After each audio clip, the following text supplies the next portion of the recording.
விடுதலையை கொடுத்தது, டெலிவரன்ஸை கொடுத்தது. பாருங்க, 430 ஆண்டுகள் அங்கே அப்படி இருந்துட்டாங்க.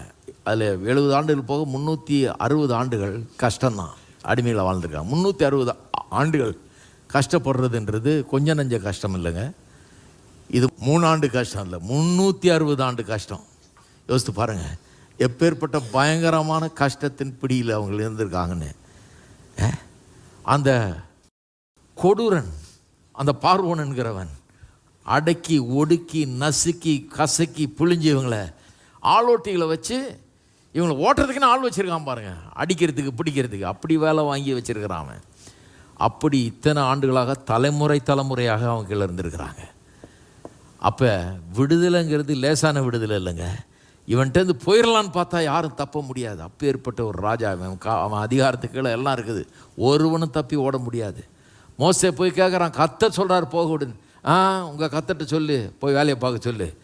போக விட முடியாது, அவர் என்ன பண்ணுறாருன்னு பார்க்கலாம் அப்படிங்கிறான். அப்பேற்பட்ட ஒரு ராஜா, அகங்காரம் பிடிச்சவன், திமிரு பிடிச்சவன், அப்பேற்பட்ட ஒரு பொல்லாதவன், இரக்கமே இல்லாத ஒருவன் 361 வருஷங்களை போட்டு வாதிச்சு வதச்சி இவங்களை ஒன்றுமில்லாமல் ஆக்கி நசுக்கி வச்சிருக்கிறான். அவன் கையிலேருந்து யாரும் தப்ப முடியாது.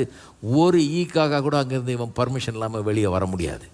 அப்படி சிக்கிட்டு இருக்காங்க. எந்த சக்தியும் இந்த உலகத்தில் இவங்களுக்கு விடுதலை, வேறு எந்த ராஜாவும் வந்து விடுவிக்க முடியாது. இவன் தான் super power, number 1 world power. அவன் தான் அன்னைக்கு, யாரும் விடுவிக்க முடியாது. ஆனால் அவனை காட்டிலும் ஒரு வல்லமை இருக்குது நம்முடைய தேவனாகிய கர்த்தருக்கு.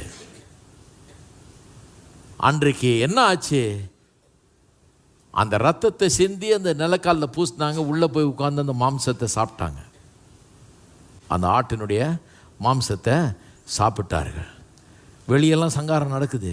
எல்லாம் முடிஞ்ச பிறகு எல்லாம் ரெடியாக இருக்கிறாங்க. பாதரட்சி அணிந்து கொண்டு, தடியை எடுத்துக்கொண்டு, வஸ்திரத்தை உடுத்தி கொண்டு அவசரமாக சாப்பிட சொன்னார். கிளம்பணுன்னார். எல்லாம் சாப்பிட்றான். கொஞ்சம் யோசித்து பாருங்கள், யோசித்துருப்பாங்க, எப்படி கிளம்புன்றாரு, லேசான விஷயமா அவன் விடுவானா? அவன் அங்கங்கே மிலிட்ரியெல்லாம் பாரா போட்டிருப்பானே, நம்ம யாரும் வெளியே போக முடியாது, தெருவை விட்டு வெளியே போக முடியாது, பிடிச்சிருவாங்களே, இவர் என்ன கிளம்புன்றாரு, பாதரட்சியை போட்டுக்கொன்றார், தடியை எடுத்துக்கொன்றாரு, வஸ்திரத்தை உடுத்திக்கொண்ட, மூட்டை முடிச்செல்லாம் ரெடி பண்ணுன்றாரு, எப்படி போக முடியும் யோசித்திருப்பாங்க. ஆனால் அன்றைக்கு என்னமோ அவங்களுக்கு விசுவாசம் வந்துருச்சு, இதெல்லாம் ரெடி ஆகிட்டான், கிளம்பிட்டான். அன்றைக்கு அந்த இதெல்லாம் முடிஞ்ச உடனே வெளியே கிளம்புகிறார்கள். அந்த வீட்டை விட்டு வெளியேறாங்க. ஆனால் அந்த ரத்தம் அவர்களை தொடர்ந்து கொண்டு வருகிறது. அது ஒரு கோட்டை மாதிரி அவர்களை சுற்றி இருக்கிறது. யாரும் அவர்களை தடுத்து நிறுத்த முடியல.